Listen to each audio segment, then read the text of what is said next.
श्रीराम. जय जय रघुवीर समर्थ. शुका सारिखे पूर्ण वैराग्य जाचे, वसिष्ठा परिज्ञान योगेश्वराचे.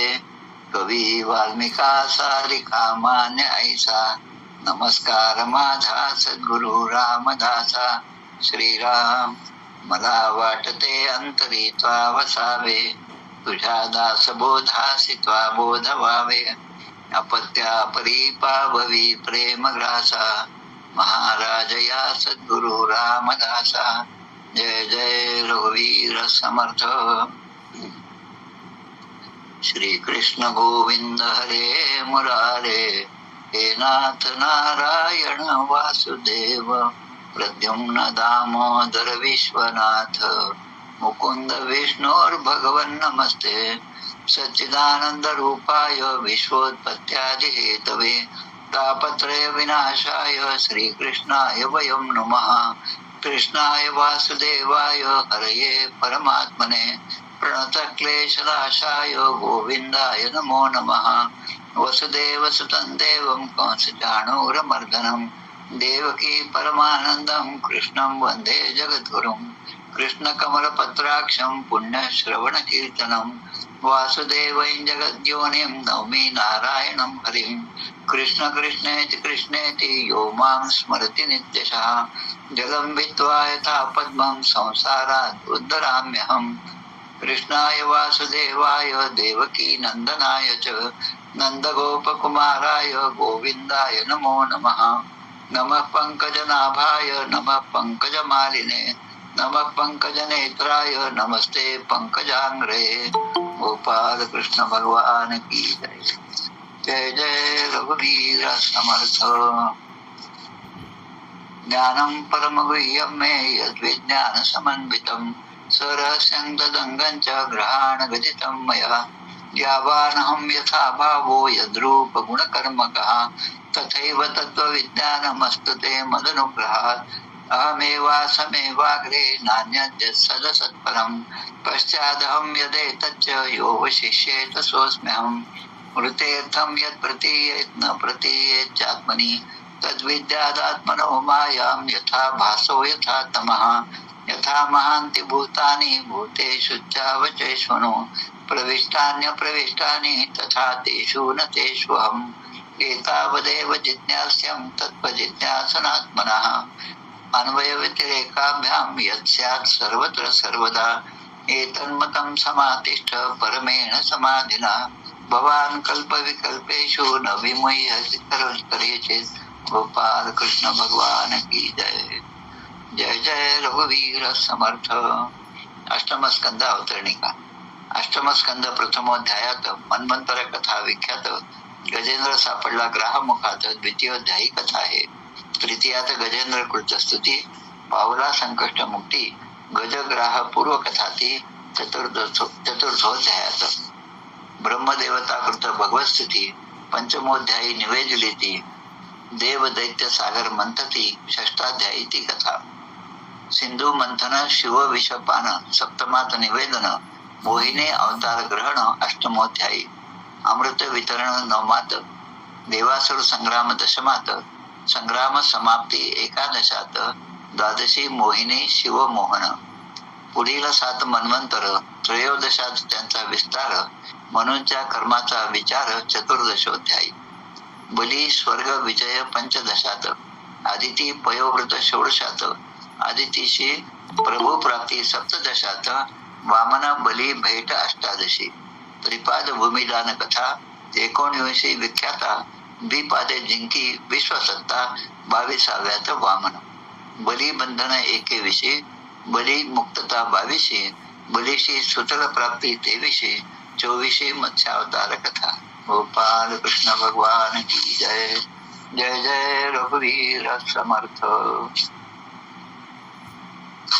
चैत्र वद्य तृतीया शक 1946. आजचा जो अध्याय आहे अष्टम स्कंदातील 21वा अध्याय. या स्कंदामध्ये 24 अध्याय. आज आपल्याला 2 अध्याय 21 आणि 22 पाहायचे आहेत. कालचा जो अध्याय होता 20वा अध्याय, त्यामधले 2 श्लोक महत्वाचे आहेत आजच्यासाठी. बली राजाने हे दान द्यायचं ठरवलं.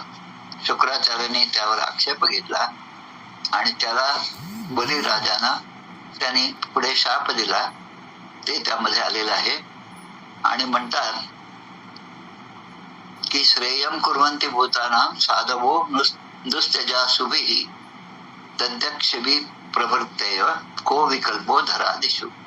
दधीची शिबी एवढ्या महापुरुषाने सोडण्यास कठीण अशा प्राणांचे दान देऊन सुद्धा इतरांच्या प्राणांचे रक्षण केले आहे. तर ही जमिनीसारखी वस्तू आहे, ती देण्याबद्दल मी काय जास्त विचार करू. मी जे ठरवलं त्याप्रमाणे हे दान, मी 3 पावलांचं दान मी देणार आहे. सुलभा युधी विप्रर्षे यने वृत्तास्तन त्यजः न तथा तीर्थ आयाते श्रद्धया ये धन त्यजः. गुरुदेव बलिराजा म्हणतात आपल्या गुरूंना की युद्धात पाठ न दाखवता आपले प्राण देणारे पुष्कळ असतील, पण जे सत्पात्र व्यक्तींना श्रद्धाने दान करतात ते मात्र लोक दुर्बल आहेत आणि म्हणून दुर्लभ आहेत. आणि म्हणून त्याप्रमाणे मी जसं वचन दिलं त्याप्रमाणे हे दान देण्यासाठी आता मागे पुढे पाहणार नाही.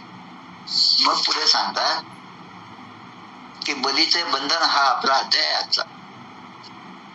आता शुकदेव आपल्या परीक्षित राजाला सांगत आहेत की भगवंताचं त्या ठिकाणी आपण काल पाहिलं की त्या ठिकाणी स्वतः भगवंत त्या ठिकाणी अवतीर्ण झाले आणि भगवंताच्या चरण कमळाचा चरणाशी असणाऱ्या नखांचा इथे उल्लेख केला आहे.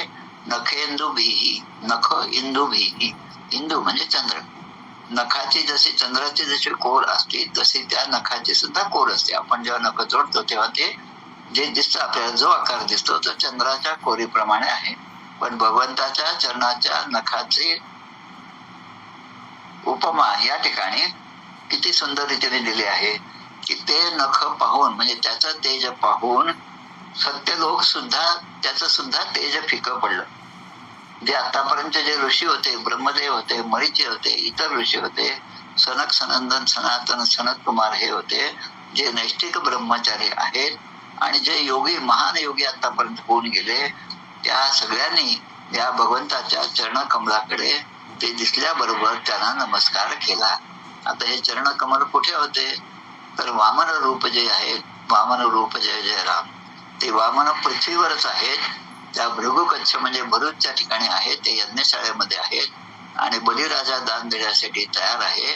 आता यांनी आपले 3 पावलं भूमी मागितली. आपण काल पाहिलं त्यामधला जो पाय त्याने उचलला आणि तो उचललेला पाय तो इतका मोठा होता, त्यांचं रूपच अजस्त्र असं होतं आणि म्हणून त्या स्वर्गस्थ देवतांना सुद्धा त्या चरणकमलाचं दर्शन सहजप्रमाणे झालेलं आहे.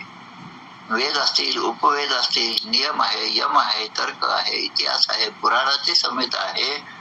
या सगळ्यांना किंवा ज्या लोकांनी योग रूपाने वायूला प्रसन्न केलं आणि त्या वायूच्या मदतीने आपल्या ज्ञानाग्नी प्रज्वलित करून आपलं आतापर्यंत जे पूर्वकर्म होतं त्याचं फळ जे आहे ते सुद्धा त्यांनी भस्म करून टाकले.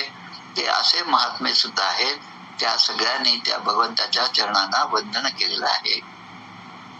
परीक्षिते ब्रह्मदेवाच्या कमंडलूतील ते पाणी. आता या ठिकाणी बलिराजा भगवंताच्या चरणाची पूजा करत आहे.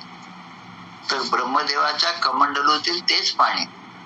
तर ब्रह्मदेवाचं कसं सांगितलंय की जो भगवंताच्या नाभी कमळापासून उत्पन्न झाला त्या ब्रह्मदेवांनी भगवंताच्या वर आलेल्या चरणांचे, कारण ब्रह्मदेव आता हे सगळे वर अंतरिक्षात राहणारे देवता आहेत आणि भगवंताचं चरण जे आहे ते आता उचलल्या गेल्यामुळे ते आता अंतरिक्षापर्यंत गेलेलं आहे आणि ते पाहून ब्रह्मदेवाने त्या ठिकाणी त्यांचं पूजन केलं पहिल्यांदा. आणि ते पूजन केलेलं पाणी जे आहे ते ब्रह्मदेवाच्या कमंडलूत जे पाणी होतं आणि तेच मग खाली गंगा रूपाने आकाश मार्गाने पृथ्वीवर उतरलं. म्हणून आपण जे गंगेचं जे महत्व आहे परवा एका प्रवचनामध्ये खूप चांगलं सांगितलं आहे. गंगा माता, गोदावरी माता, नर्मदा माता अशी आपली परंपरा सनातन वैदिक हिंदू धर्माची परंपरा आहे. तिकडे अमेरिकेत गेल्यानंतर, तिकडे त्या दक्षिण अमेरिकेत गेल्यानंतर तिथे कोणी मिसिसिपी माता, त्यानंतर अमेझॉन माता, असं त्या नदीवरून त्याला माता म्हणण्याचा प्रघातच नाही. तिथे आईलाच आई म्हणत नाही तर ते नदीला माता कोण म्हणणार. पण आपल्या ठिकाणी ही जे नदी आहे गंगा नदी, ती कुठून निघाली? ती भगवत चरणापासून निघालेली नदी आहे. तर तेच पाणी ब्रह्मदेवाच्या कमंडलू मधलं होतं आणि भगवंताच्या चरणाचा स्पर्श झाल्यामुळे ते अधिक पवित्र झालं आणि तेच पाणी गंगेच्या रूपाने पृथ्वीवर येऊन ते सगळ्या लोकांना पवित्र करत आहे. आता भगवंताचं एवढं मोठं रूप जे पाय उचलल्यावर स्वर्गापर्यंत पोहोचलं, तर भगवंताने ते आपलं रूप हळूहळू लहान केलेलं आहे आणि लगे कालच्या पाहिल्या त्या सगळ्या सिद्धींचा उपयोग करून भगवंताने पुन्हा आपलं रूप काहीच लहान केलं. आता जे ब्रह्मदेवादी लोकपाल आहेत त्या सगळ्यांनी भगवंतांना अनेक गोष्टी अर्पण केल्या आहेत. आता पूजा झाली, पूजेसाठी आपण जे नेहमी एखाद्या आपल्या घरी पूजा असताना तेव्हा आपले गुरुजी आपल्याला एक मोठी यादी देतात, त्याप्रमाणे आपण त्या वस्तू आणून ठेवतो. त्याच वस्तूंची सामग्रीची यादी या ठिकाणी 2 श्लोकामध्ये दिलेली आहे. तो येईल समर्हणैहि स्रग्भिर दिव्य गंधानुलेपनैहि धूपैर दीपैहि सुरभिर राजाक्षतम. राजाक्षत म्हणजे आपले लाया, अक्षरा, फळ, अंकुर, भगवंताचा महिमा आणि प्रभावाने युक्त असे जे स्तोत्र आहेत ती, त्याच्यानंतर जय जयकार, त्यानंतर नृत्य, वाद्य, गाणी, शंखनाद, म्हणजे या सगळ्यांचा उपयोग करून त्या सगळ्या देवतांनी भगवंताच्या चरणाच्या ठिकाणी भगवंताचं पूजन केलेलं आहे. आता या ठिकाणी उल्लेख येतो तो वृक्षराज जांबुवन. जांबुवंताचं जे महत्व आहे ते रामायणामधून आपल्याला समजतं. या वृक्षराज जांबुवनांनी या जांबुवंताचं सुद्धा मंदिर आहे आपल्या ठिकाणी, मराठवाड्यातच आहे. जांबुवन, जामखेड त्याचं गावाचं नाव आहे. आपण जेव्हा आंबडला जातो, आंबड पासून 20-22 किलोमीटरवर आहे. मागच्या ऑगस्ट मध्ये मी श्रावणामध्ये जेव्हा आमच्या अच्युताश्रम स्वामीच्या 200व्या पुण्यतिथी निमित्त गेलो होतो, तेव्हा पहिल्यांदा जांबुवंताच्या त्या मंदिरामध्ये जाऊन त्या ठिकाणी दर्शन घेतलं. आणि ते जांबुवंताचं स्वरूप जे आहे अगदी त्याकडे पाहिल्यावर असं वाटतं खरंच जांबुवंत की एखादा अस्वल एखाद्या झाडाच्या डोली मागून बाहेर येऊन आपल्याला दर्शन देतं, अशा पद्धतीचे खूप छान त्या ठिकाणी मूर्ती आहे. आणि दुसरीकडे कडेठाण नावाचं गाव आहे, ते आपल्या पैठण पासून जवळच आहे. आणि याच जांबुवंताने त्या ठिकाणी लक्ष्मी मातेची सुद्धा पूजा केली, ते मंदिर त्या ठिकाणी आहे. तर हे जांबुवंत जे आहे त्याने पाहिलं की भगवंताने एवढा मोठा पराक्रम केलेला आहे आणि बलिराजाकडून सगळं त्रिलोक जिंकून घेतलेला आहे आणि हा जो भगवंताचा विजय झालेला आहे त्याची घोषणा जांबुवंत वृक्षराजस्तु भेरी शब्दैर मनोजवः विजयम दीक्षु सर्वासु महोत्सवम अघोषवत. अघोषयत म्हणजे घोषणा केली होती. म्हणजे भूतकाळ झाला. तर ढोल वाजून त्यांनी विजयोत्सवाची घोषणा केली. कोणी? जांबुवंत. आता दैत्य जे आहे ते त्या ठिकाणी उभे होते. दैत्याने पाहिलं की 3 पावले जमीन मागण्याच्या निमित्ताने या वामनाने ब्राह्मणाचं रूप घेतलं आणि आपल्या राजाची सगळी जी इस्टेट होती, सगळी मालमत्ता होती, सगळं जे काही वैभव होतं ते सगळं हरण केलं, बळकावलेलं आहे. त्यामुळे ते सगळे दैत्य अगदी चिडून गेले आहे आणि ते म्हणतात की महिम सर्वामृता दृष्टा त्रिपद व्याज यांचया. 3 पावला भूमीची याचना केली आणि त्या निमित्ताने हे सगळं घेऊन टाकलेलं आहे. म्हणून दैत्य म्हणू लागले की अरे हा सामान्य ब्राह्मण नाही, आता दिसायला 7-8 वर्षाचा होता आणि एवढं मोठं रूप त्याने धारण केलेलं आहे. ब्राह्मणाच्या रूपामध्ये लपून आलेला हा देवतांचेच काम करण्यासाठी या ठिकाणी आलेला आहे. पण जेव्हा आमच्या स्वामींनी यज्ञ दीक्षा घेतली आणि हा यज्ञ करत आहेत तेव्हा त्याला दंड देण्याचे सोडून ब्रह्मचार्याचा वेश जरी त्याने धारण केला असला तरी आता तो याचक असल्यामुळे त्याच्यावर दयाच केलेली आहे. अनेन याचमानेन शत्रुना बटुरूपिणा. आणि मग आता या ठिकाणी ते म्हणतात, म्हणजे दैत्य जे आहेत ते सांगतात. आता दैत्य सुद्धा बलिराजाची किती चांगली स्तुती करतात पहा, की आमचे स्वामी जे आहेत ते सत्यनिष्ठ आहेत, सत्याने वागणारे आहेत आणि याशिवाय यज्ञाची दीक्षा त्यांनी घेतली आहे. कुठल्याही गोष्टीची दीक्षा घ्यावी लागते. जेव्हा आपण एखादी दीक्षा घेतो आणि मग एखादा स्तोत्र आहे त्याची सुद्धा दीक्षा आपल्याला घ्यावी लागते. त्याला संता म्हणतो आपण, संता घ्यावी लागते. आणि ती संता घेतल्यानंतर त्या प्रत्येक श्लोकाचा अर्थ आपले गुरुजी आहेत ते आपल्याला समजावून सांगतात उच्चारासहित आणि त्याप्रमाणे आपण उच्चार करून त्या स्तोत्राचा, त्या ग्रंथाचं पठण करायचं असतं. तसं या ठिकाणी यज्ञामध्ये दीक्षित असणारे आमचे हे बलिराजा आहेत, ते स्वतः ब्राह्मण भक्त आहेत आणि दयाळू आहेत आणि ते कधीही खोटं बोलू शकत नाही. आणि मग हे दैत्य विचार करतात, मग असं असेल तर या आमच्या राजाला फसवणारा जो आहे म्हणजे हा वामन जो आहे त्याला आपण शिक्षा केलीच पाहिजे असं म्हणून, कारण त्याला शिक्षा करणं हाच आमचा धर्म आहे असं दैत्य म्हणत आहेत. तर बलीच्या सेवकांनी म्हणजे त्या असुरांनी आपापले शस्त्र त्या ठिकाणी उचललेली आहेत. ते सर्वे वामनम हंतुम, म्हणजे त्या सर्वांनी या वामनावर हल्ला करण्यासाठी शूल पट्टीश पाणयः, शूल पट्टीश सगळी शस्त्र जे आहेत ते आपल्या हातामध्ये घेतले आणि ते आता वामनावर तुटून पडलेले आहेत. आणि मग सांगतात की भगवंत आहेत त्या ठिकाणी, तर भगवंताचे पार्षद असणार, ते वामन रूपामध्ये भगवंतच आहेत आणि त्यांचे जे पार्षद आहेत त्यांची नावं या ठिकाणी पहिल्यांदा दिलेली आहेत. की भगवंताच्या पार्षदांची नावं काय आहेत, 14 पार्षदांची नावं या ठिकाणी दिलेली आहेत. आपल्या अनेक धर्मग्रंथामध्ये पुराणामध्ये या नावाने भगवंताचे पार्षद आहेत. आपल्याला 2च नावं माहीत असतात, ती म्हणजे जय आणि विजय. तर या ठिकाणी जी नावं आहेत ती लक्षात घ्या. नंद, सुनंद, जय, विजय, प्रबल, बल, कुमुद, कुमदाक्ष, विश्वक्सेन, गरुड, जयंत, श्रुतदेव, पुष्पदंत आणि सात्वत अशी नाव आहे. आणि या प्रत्येक पार्षदाच्या ठिकाणी हजार काय 10 हजार हत्तीचं बळ आहे. जयंत, श्रुतदेवश्च, पुष्पदंत, सात्वत, हजारो हत्तीचं बळ असणारे एवढे सैन्य ते आहे. आणि मग ते पार्षद आता या दैत्याची जी सेना आहे त्याच्यावर चाल करून जातात. आता बलीने शुक्राचार्यांनी दिलेला शाप बलीच्या लक्षात आला. आपल्याला आपल्या गुरुने शाप दिलेला आहे. तर त्याने विप्रचित्ती, राहू आणि नेमी हे दैत्यांचे सगळे सेनापती आहेत. त्यांना संबोधन असं म्हटलं की हे दैत्यानो, हे दैत्य सेनापतीनो, बलिराजा त्यांना सांगत आहे की तुम्ही माझं म्हणणं ऐका.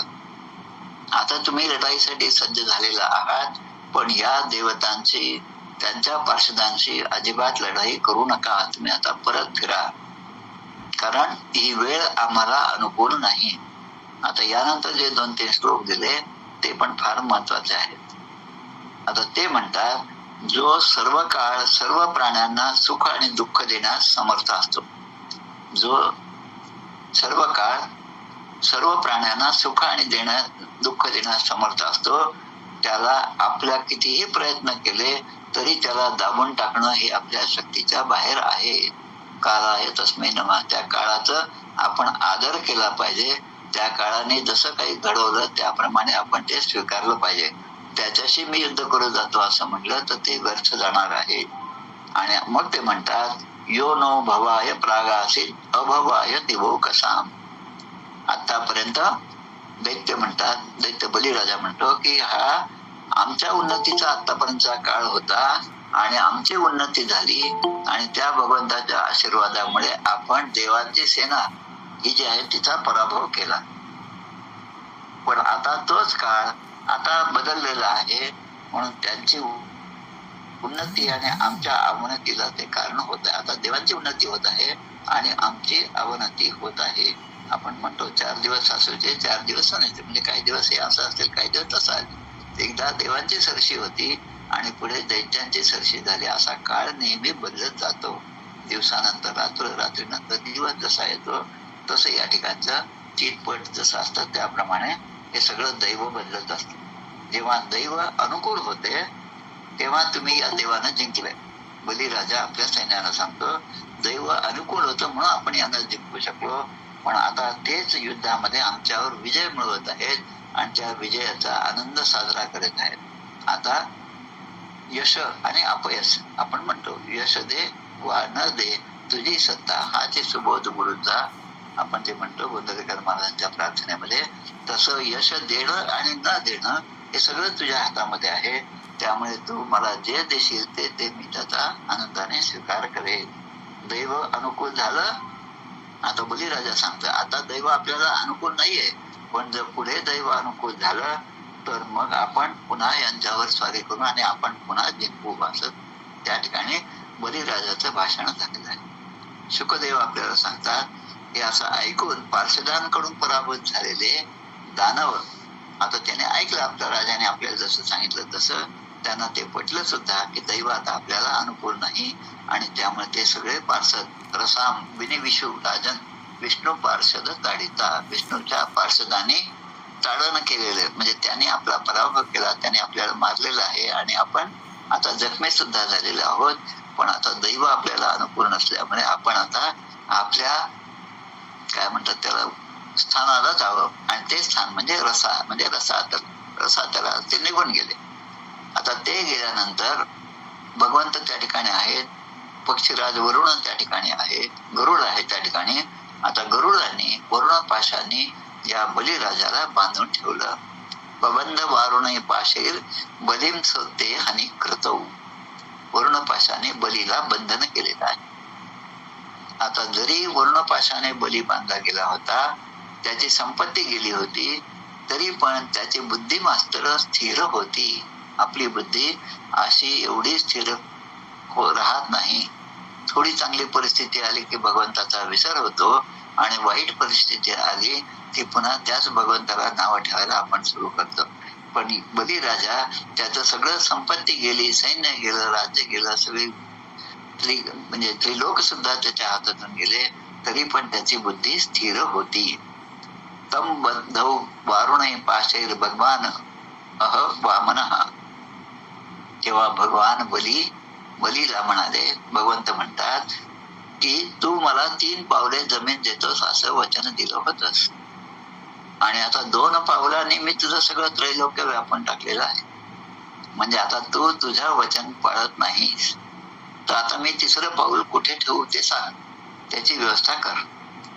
आणि आतापर्यंत मी जे 2 पावलांनी जे माझं घेऊन टाकलेलं आहे तुझं, तर ते काय आहे, तर जिथपर्यंत सूर्याची किरणे पोहोचतात, जिथपर्यंत नक्षत्रे आणि चंद्राची किरणे पोहोचतात, जिथपर्यंत ढग जाऊन पाण्याचा वर्षाव करतात, तिथपर्यंतची सगळी पृथ्वी आता माझ्या आधिपत्याखाली आहे असं भगवंत म्हणतात. आता भगवंताची या ठिकाणी त्या बलिराजाला एक शिकवण आहे या ठिकाणी. आता ते म्हणतात, तुझ्या देखतच मी माझ्या एका पावलाने भूलोक व्यापले आहे, आकाश व्यापलेला आहे, दिशा व्यापलेला आहे, दुसऱ्या लोकांनी स्वर्ग लोक व्यापलेला आहे. अशा प्रकारे तुझं सर्वस्व माझं झालेलं आहे. तू तुझी प्रतिज्ञा केली आणि ती तू पूर्ण करू शकला नाहीस. आता सगळं तुझ्याकडून गेलेलं आहे, आणि मी 3 पावलं जमीन देतो म्हणतोस, तर 2 पावलं झाली, आता मी 3रं पाऊल कुठे ठेवू. आणि आता भगवंत त्याला सांगतात की गुरुनाचा अनुमोदित, तुझ्या गुरुनी अगोदरच तुझं भविष्य सांगितलं होतं की हा वामन म्हणजे एक काही बटू नाही, पण प्रत्यक्ष भगवंत या ठिकाणी ब्राह्मणाचा वेश घेऊन कपट रूपाने आलेला आहे तुझं सर्वस्व हरण करण्यासाठी. त्यामुळे त्याने तुला तुझं भविष्य आधीच सांगितलं की हा सगळं तुझं हरून देईल. त्यामुळे आता जर तू शब्द खरा ठरवला नाहीस, तर तुझ्या आतापर्यंतच्या कुळाच्या कीर्तीला कलंक लागणार आहे. आणि म्हणून तुला आता याच शिक्षा म्हणून तुला नरकात जावे लागेल. वृथा मनोरथस्तस्य दूरे स्वर्ग पतद्यता प्रतिश्रुत्यस्य नादानेन योर्चिनम विप्रलंबते. आता तो बली असं ते म्हणतात की तू खरा संपत्तीमान आहेस, मी मोठा आहे, संपत्तीमान आहे, याचा तुला आतापर्यंत खूप गर्व होता. भगवंत बलिराजाला समजावून सांगतात, आणि तुझा गर्व जो अभिमान होता तुला संपत्तीचा, या सगळ्या ऐश्वर्याचा, तो अभिमान होता, म्हणून तू म्हणू शकलास की मी देतो. आणि मी देतो असं म्हटल्यानंतर तुझ्या आतापर्यंतच्या परंपरेप्रमाणे दिलेला शब्द तू पाळला पाहिजेस. आणि तो जर न पाळला तर तुझ्या कीर्तीला, तुझ्या वंशाला कलंक लागणार. म्हणून असे खोटे बोलण्याचं तुला फळ जे आहे ते मात्र भोगावे लागेल.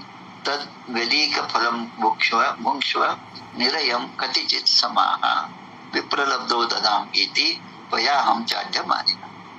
देतो म्हणलास आणि तू आता 3रं पाऊल कुठे ठेवायला मला जागा नाही, म्हणून असे खोटे बोलल्याचे फळ म्हणून तुला आता नरक यातना भोगाव्या लागतील. म्हणजे समर्थ आपल्याला जे सांगतात, बोलीला बोल विसरू नये, प्रसंगी सामर्थ्य चुकू नये. जो बोल आपण बोललो, जे आपण बोललो त्याचप्रमाणे आचरण आपल्याकडून झालं पाहिजे. एक म्हणलं आणि मग दुसरं आचरण केलं, मग हे सगळं राजकीय लोकांसारखंच होईल. त्यामुळे असं न करता आपल्या प्रत्येक शब्दाला आपण जागलं पाहिजे, त्यातच माणसाचं मोठेपण आहे असं या ठिकाणी या 34 श्लोक असणाऱ्या या अध्यायामध्ये आपल्याला सांगितलेलं आहे. म्हणजे गर्व, अभिमान, संपत्तीचा गर्व, या सगळ्या गोष्टी मी मिळवल्या आणि मी जे आहे त्याचा परिणाम म्हणून आपल्याला अशी नरक यातना सुद्धा भोगावे लागतात. अभिमाने उठे मत्सर ये तिरस्कार, पुढे क्रोधाचा विकार प्रबळे बळे. खूप गोष्टी समर्थाने आपल्याला सांगून ठेवलेल्या आहेत. आताच आपण जे ऐकत आहोत दासबोधी अनन्य भाव, खूप चांगल्या प्रकारे धेनुदास डोळे यांची ती कविता होती. आणि हे धेनुदास डोळे म्हणजे आपल्या अनंतदास रामदासी जे होते, धाराशिव होते, त्यांचे शिष्य आहेत. ते शिष्य होते, आज ते नाही आहेत. पण धेनुदास डोळेने या दासबोधाबद्दल किती गोष्टी चांगल्या सांगून ठेवलेल्या आहेत. ते आपण ऐकतच आहोत आपल्या प्रवचनांच्या द्वारे. काय त्यांचं नाव मध्ये लक्षात नाही, आपल्या मडगावचे आहेत ते, पण खूप सुंदर रीतीने ते विवेचन करीत आहेत. म्हणजे गर्व जो आहे त्यामुळे कशी परिस्थिती माणसावर येते याचं हे उदाहरण म्हणजे बलिराजा. आणि दुसरीकडे आपण जेव्हा पाहतो नवविधा भक्तीमध्ये प्रथम भक्तीपासून नवविधा भक्ती 9व्या भक्तीपर्यंत बळी आत्मनिवेदनी पूर्ण झाला, विदेहीपणे दास तैसा मिळाला. विदेही म्हणजे देह आहे, बलिराजा प्रत्यक्ष आहे, पण विदेही अवस्थेमध्ये आल्यामुळे तो आता भगवंताला शरण जातो. आणि आता माझ्या मस्तकावर तुमचं हे चरण ठेवा असं म्हणण्यापर्यंत तो आता आत्मनिवेदन करीत आहे. मी नरक यातना भोगायला तयार आहे. पण बलिराजा असं म्हणतो की मी जरी हा शब्द दिला असला तरी अजूनही मी शब्दाला जागलेलाच आहे. मी आता तिसरं पण पाऊल ठेवण्यासाठी तुम्हाला म्हणजे विनंती करतो असं म्हणत हा 21वा अध्याय या ठिकाणी समाप्त होत आहे. इति श्रीमद् भागवते महापुराणे पारमहंस्यां संहितायां वामन प्रादुर्भावे बली निग्रहो नाम एकविंशोऽध्यायः. श्रीकृष्णार्पणमस्तु.